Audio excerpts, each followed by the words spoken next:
8 bats have tested positive for rabies at the Utah Public Health Laboratory.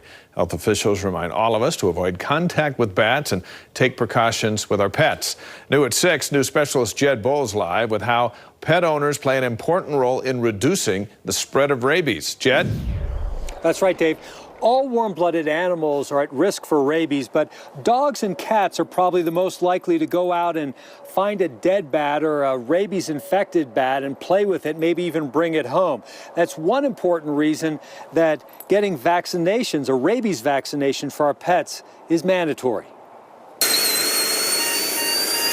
Dr. Gary Peterson has cared for pets more than 40 years, handling everything from emergency dental work to routine vaccines. Basically, all warm-blooded animals over 4 months of age need to be vaccinated. The first rabies vaccine is good for a year. Thereafter, each vaccine is good for 3 years. We never know when they might get an exposure from wildlife, a bat getting into an apartment even. Mandatory for all dogs, cats, and ferrets, even indoor pets. There's always small risk. If you don't vaccinate, consider the outcome. If they get exposed to rabies, basically there's no treatment. The pet must be euthanized. Still, plenty of people do not vaccinate their pets. The rabies is the only one that's really required by law because of the public health significance.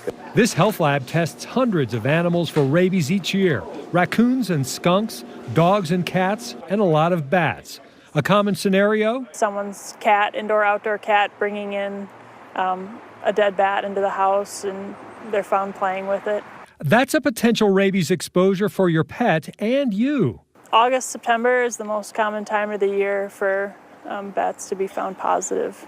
In pets, watch for aggression, foaming at the mouth, paralysis, and no interest in food and water. Infected wildlife may act tame. Rabid bats may fly in the day. Never touch a bat. If you or your pet are bitten, immediately wash the wound and get medical attention because rabies is fatal. It's a deadly, deadly disease. Luckily, we don't see much of it here in Utah. Yeah, so don't touch any bats or get near any wildlife that is acting unusual. And keep a close eye on your pets when they're outside too. Dave? Beware of the bats. It sounds like a pre-Halloween story already, Jed. Thank you.